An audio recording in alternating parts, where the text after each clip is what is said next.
Caríssimos irmãos e irmãs, louvado seja o nosso Senhor Jesus Cristo, sua Mãe Maria Santíssima. Estamos terminando o mês de maio e não podemos desassociar o mês de maio às aparições de Nossa Senhora do Rosário em Fátima. Aquela manhã de 13 de maio de 1917, Lúcia, Francisco e Jacinta, os dois hoje santos, irmã Lúcia em processo de beatificação, pastoreavam seu rebanho. Atividade normal, corriqueira, trabalho da família para sua subsistência, quando Lúcia percebe sobre uma azinheira uma senhora vestida de branco, que no primeiro momento lhes assusta, que no primeiro momento há um pânico, há uma vontade de correr, como toda criança. Mas essa senhora pede que não tenham medo e que se aproximem da azinheira. E Lúcia pergunta: quem a senhora é e de onde vem? E Maria diz: eu sou Maria, a Virgem Maria. Eu venho do céu. E eu quero pedir que vocês voltem aqui no dia 13 até outubro, porque quero lhes dar uma mensagem. Vocês conseguem imaginar, meus irmãos, o que 3 crianças iletradas? Eu estive em Portugal e tive o privilégio de conversar com 3 primas de Lúcia vivas, e elas não tinham educação, não tinham ensinamentos, não tinham escola. Como chegar em casa e contar isso? E segundo uma das primas da Lúcia, a Lúcia fez um pacto com Jacinta e Francisco de nada dizerem quando chegasse em casa, voltando com o rebanho. Mas Jacinta, a mais nova, não se conteve e, chorando muito, contou para a mãe. Foi repreendida, Lúcia foi chamada pelas tias também, Francisco foi interrogado, Francisco teve que confessar que realmente viu, e eles ficaram proibidos de voltar à cova da Iria. Acontece que no dia 13 de junho, eles não se contiveram, e talvez porque a família já tivesse quase que esquecido o episódio, eles foram. E ali estava Nossa Senhora à espera. Maria diz para aquelas crianças que rezem o texto todos os dias. Antes disso, havia aparecido o Santo Anjo, que lhes ensinou a oração: ó meu Jesus, perdoai-nos, livrai-nos do fogo do inferno, levai as almas todas para o céu e socorrei principalmente as que mais precisarem. E esse anjo vinha com um cálice encimado pela Eucaristia, ensinando às crianças o valor e a importância da comunhão. Nesta aparição de junho, Nossa Senhora pede que rezem o texto.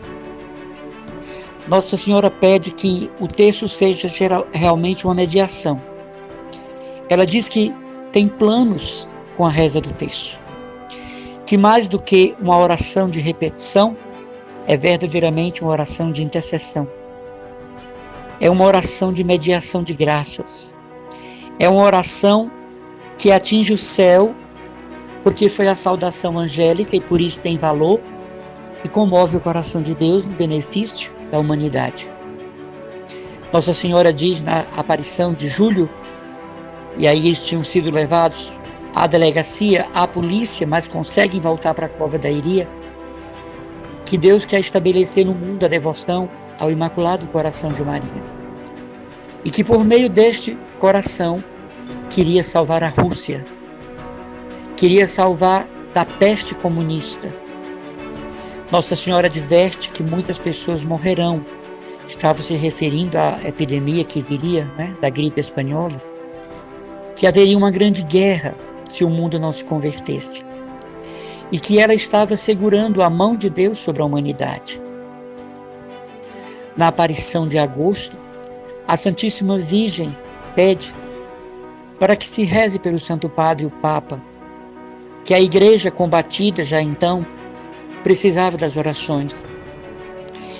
E a essa altura, as cidades vizinhas já tinham vindo para Fátima. Ajustrel, Vila Nova de Ourém, Estavam pessoas acampadas ao redor da cova da Iria. A polícia não conseguia conter. Um inspetor levou as crianças para o interrogatório e colocou em salas separadas e mandava que as crianças gritassem para que as três imaginassem que cada uma estava sendo torturada. Mas o próprio interrogador viu na inocência daquelas crianças a impossibilidade de uma mentira. As histórias eram iguais, as mensagens iguais, os comentários iguais, as observações. O interrogador dizia para Lúcia: você disse que Nossa Senhora apareceu com um manto azul. E ela disse: não, Senhor, eu disse que ela apareceu com um manto branco. E o interrogador perguntou a Jacinta: você dizia que ela usava uma faixa azul. Não, ela não tinha faixa azul. Todo o manto era branco, a vestimenta era branca. E dizia para Francisco: você disse que ela possuía várias cores na roupa. Francisco disse: eu não disse isso. Eu disse que era uma senhora toda vestida de branco, com um véu da cabeça aos pés. Então o interrogador dizia para os outros lá: era impossível que crianças iletradas não soubessem, como se diz, estivessem mentindo. Meus irmãos, a pobreza era tão grande que o texto de Lúcia, Jacinta e Francisco eram textos de pedras, pedrinhas furadas, amarradas em um torçal, que viravam o terço, por não terem condições de terem um terço. Tem até uma história muito engraçada que diz que Nossa Senhora mandou rezar o terço todos os dias, mas como eles eram crianças, rezava assim a Jacinta: Ave Maria, a primeira. Depois começava: essa é como a primeira, essa é como a primeira, essa é como a primeira. Nossa Senhora teria dito: não, é preciso rezar o texto todos os dias, a mesma oração sempre. E no dia seguinte Jacinta rezava: essa é como aquela, essa é como aquela, essa é como aquela. E Nossa Senhora, novamente compreendendo Jacinta, lhe explica o valor do texto. Maria diz que o texto é a grande ferramenta que abala o inferno. O texto é a grande arma que destrói os planos de Satanás. Porque cada vez que Satanás escuta a saudação angélica, ele é obrigado a admitir que o Salvador já veio e veio por uma virgem. Cada vez que eu e você rezamos Ave Maria, nós abalamos o inferno, se assim podemos dizer, porque repetimos a saudação angélica: Ave cheia de graça, o Senhor é contigo. Então, nesse momento, se renova no mundo a história da salvação. Se renova perpetuamente a história da vinda do Salvador. Se repete no mundo que o Salvador virá. Por isso que a oração do texto não tem um caráter de mesmice, chatice, coisa repetitiva. Que as pessoas verdadeiramente que descobrem o sentido da oração sabem que não é assim. Muito menos o terço é um mantra tibetano. Não é um mantra budista, mas é algo que nos liga a Deus. Quando nós contemplamos os mistérios semanais, nós estamos fazendo memória da nossa história da salvação. Cada vez que rezamos o texto, meditando nos seus mistérios, nós estamos restaurando a história da nossa salvação e nos inserindo nela. Portanto, quando eu e você rezarmos o texto, que não seja enfadonho, cansativo, uma obrigação mariana, um fardo, um peso, mas uma alegria, não é? Dizia Nossa Senhora a uma vidente dela na Itália, que quando nós rezamos o texto, quando rezamos a primeira Ave Maria, é como se fosse uma ligação e Nossa Senhora diz: fale, meu filho, fale, minha filha, sua mãe está na escuta. Olha que coisa linda. Então essas aparições de Fátima, elas são proféticas, porque tudo que Nossa Senhora disse aconteceu. Tudo que Nossa Senhora predisse aconteceu. Ela veio preparar a humanidade, mas a humanidade não deu ouvidos. Tudo poderia ter sido evitado, mas como sempre, a mensagem da fé fica para trás em nossas vidas. Nós acreditamos muito mais no lúdico, no mágico, não é? No esplendoroso, do que naquilo que é para o cotidiano de nossas vidas. Será que nós cremos verdadeiramente que Jesus está na Eucaristia?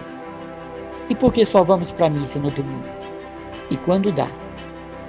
Será que nós cremos mesmo de verdade que Ele está na hóstia consagrada? E por que não vamos adorá-lo durante a semana? Será que nós somos marianos e estamos rezando o terço ou o rosário? Porque o certo seria rezar o rosário, mas nós temos tantas obrigações. Outro dia uma senhora me dizia, mas são 4 terços, eu tenho tanta obrigação. Eu dizia, a senhora pode rezar um terço de manhã, a senhora pode rezar um meio-dia, pode rezar uma tarde, pode rezar uma noitinha, pode rezar o outro quando já estiver dormindo. E se estiver dormindo e o terço cair das mãos, amanhecer debaixo da rede, Jesus entende. Porque Nossa Senhora não sabe matemática. Ela não fica contando, ei, volte, faltou uma bolinha, você pulou 2 bolinhas. Não, gente. Mas é uma expressão de amor. Você se cansaria de dizer várias vezes para uma pessoa amada, eu te amo, você é importante para mim, você faz parte da minha vida, você é um dos sentidos da minha vida, você é a rosa do meu jardim. Pois muito bem, cada Ave Maria é uma expressão de amor a Maria, é um elogio a Maria, é um dizer, mãe, eu te amo, mãe, eu te venero, mãe, eu glorifico a Deus porque você veio ao mundo. Maria, eu te amo. Maria, tu és a Senhora do meu ser. Maria, tu és a mãe da minha vida. És a Senhora do meu coração. A divina pastora da minha vida. Eu sou tua ovelha, Maria. É isso que você e eu dizemos em cada texto. E não aquela oração apressada, Ave Maria cheia de graça, o Senhor é convosco, bendita sois vós entre as mulheres. Não. Isto não vale. Isto é peso. Isto é obrigação. A oração precisa ser livre expressão de um coração mariano, livre expressão de uma vontade de agradar a Maria, por isso mesmo agradar a Deus. Quando nós rezamos a Ave Maria, nós estamos em comunhão com o coro dos anjos. E esse coro dos anjos nos ajuda a rezar com recolhimento. Agora, precisa que o católico saiba o que está fazendo. Precisa que o católico saiba o que está rezando. O católico precisa entender o porquê de cada coisa. Eu e você, católicos, precisamos entender por que nós acendemos velas. Por que nós colocamos flores no jazigo dos nossos familiares falecidos. Por que nós vamos à Santa Eucaristia? Por que rezamos o terço? Por que temos imagens? Por que temos os escapulários? Por que temos medalhas? Por que nós nos consagramos a Maria? Por que temos devoção a determinado santo? Por que vamos em peregrinação a Canindé? Vamos a Lourdes? Por que nós temos um sentimento muito grande com as almas do purgatório? E nós devemos saber disso catequeticamente, ou seja, fundamentada na palavra de Deus e na doutrina da igreja, porque qualquer vento de doutrina derruba isso. Porque qualquer vento de doutrina que venha dos hereges vai tirar isso de nós. Se alguém perguntar a você por que você cultua Maria, você tem que ter essa verdade teológica solidificada dentro de você. Não é para dar um show para o outro, não é para dar uma aula de teologia, simplesmente expor o que nós cremos. Santa Teresa d'Ávila diz uma coisa que nos ajuda: quando eu quero, e quero o que quero. Quando eu quero, e quero o que quero. Ela chama isso de determinada determinação. Você é mariano? Isso tem que estar impresso em você, gravado em você. Me desculpe a comparação, deve estar tatuado em você. E não ser uma coisa que acontece só no mês de maio. Tem gente que é louco por Nossa Senhora de Fátima. Eu conheço pessoas, mas só no dia 13 de cada mês. Passou o dia 13, quem é Nossa Senhora de Fátima? Agora só no próximo mês. Assim já é demais. Tem gente que ama Nossa Senhora de Fátima e se veste de branco todo o dia 13. Mas lá por dentro da alma está, não é? O escuro das virtudes não praticadas. Então nós temos que saber o porquê do nosso culto a Maria. Uma segunda coisa que Nossa Senhora veio pedir nas aparições de maio a outubro: a conversão perene, ou seja, constante. Convertam-se, convertam-se, convertam-se, convertei-vos. São inúmeras vezes que Nossa Senhora diz isso. Há um livro chamado Memórias da Irmã Lúcia, Você pode encontrar isso nas editoras católicas. Ela deixou isso publicar depois que o Papa Paulo VI autorizou. Até então não era permitido, mas agora está nas livrarias católicas. Memórias da Irmã Lúcia. Ela diz que Nossa Senhora disse, ela não sabe dizer quantas vezes Nossa Senhora veio pedir a conversão, a metanoia, conversão, né? Ou seja, convergir para, mudar para, em direção para. Você já notou quando nós falamos da palavra fulano te orienta? Eu digo isso, você já disse, fulano te orienta, não é? Te orienta, ou seja, te volta para o Oriente. Já notou isso? Te volta para o Oriente, te orienta, te volta para o Oriente. E de onde é que vem a salvação? Do Oriente. Jerusalém, Nazaré, Belém, a Palestina, Jesus, Maria e José. Então, quando eu digo fulano te orienta, eu estou dizendo te volta para o Oriente. Lá está a salvação em Jesus, na sua história. Então a irmã Lúcia diz nas suas memórias que não sabe dizer quantas vezes Nossa Senhora falou convertei-vos. Havia uma pressa em Nossa Senhora, havia uma angústia, se é possível dizer assim, porque no coração de Nossa Senhora não existe mais angústia, não é? Mas havia assim uma ânsia de Maria para pedir se convertam enquanto é tempo. A salvação é hoje. A salvação é agora. Nossa Senhora pedia com o coração de mãe, por quê? Porque ela podia, pelo seu poder intercessor, pedir a Jesus a salvação do mundo. Caríssimos irmãos, o mês de maio termina, mas não termina a vida mariana. Logo em seguida começa o mês do Sagrado Coração de Jesus, que coisa linda. Termina o mês da mãe e começa o mês do coração do filho. Parece que a mãe prepara, não é? A festa do coração do filho. Mas não vamos deixar apagar a chama mariana dentro de nós. A gente não reza, Mãe de Deus, derramai sobre a humanidade inteira as graças eficazes da vossa chama de amor, que a chama de amor continue pela oração do terço. Você tem dificuldade de rezar o terço? Reza o mistério de manhã. Reza outro mistério meio-dia, à tardinha, à noite. Já para dormir, reze o último mistério. Mas contemple os mistérios, né? Vai buscando na segunda-feira os mistérios gloriosos, na terça-feira os dolorosos, na quarta-feira os gloriosos, na quinta-feira os mistérios da luz, novamente na sexta-feira os dolorosos, novamente no sábado os mistérios, digamos assim, da nossa própria salvação, que vem contando a história de todo momento em que Maria recebeu o chamado para ser a mãe do Senhor, os mistérios gozosos. Você vê que nenhum dia da semana está fora de um mistério da salvação. E se colocaram na sua cabeça coisas que a Bíblia proíbe orações repetitivas, Jesus falou disso, mas sabe por quê? Porque os fariseus e os saduceus ficavam rezando aquelas orações sem parar, se balançando na frente do muro das lamentações, né? Quando a gente vai na Terra Santa, a gente vê isso, estão lá se balançando, eles ficavam rezando aqueles salmos, aquelas profecias, mas não mudavam de vida. Continuavam avarentos, injustos, agressivos, violentos. Jesus não está falando da Ave Maria, não. Está falando daquela prática judaica de ficar se balançando, rezando orações, mas sem mudar de vida. Porque se fosse assim, como dizem alguns dos nossos outros irmãos, né, que são orações repetitivas, então você só poderia cantar uma canção de Aline Barros uma vez na vida. Você só poderia ler uma passagem bíblica uma vez em toda a sua vida, porque seria repetitivo. Você só poderia cantar um hino da harpa cristã uma vez em sua vida, porque o segundo já seria um canto repetitivo, ofende a Deus. Então isso é bobagem, isso é falta de estudo teológico e até mesmo, né, falta de união histórica com Jesus. Então não vem ao caso. Mas não se canse de rezar o texto, porque ele é um caminho de luz, é uma cadeia de luz que nos leva a Maria, que nos leva a Jesus, nos interliga a Deus. Abençoado 30 de maio. Ó Mãe, cuide da humanidade. Pedido teu, Maria, e Jesus mandará embora esta pandemia. Amém.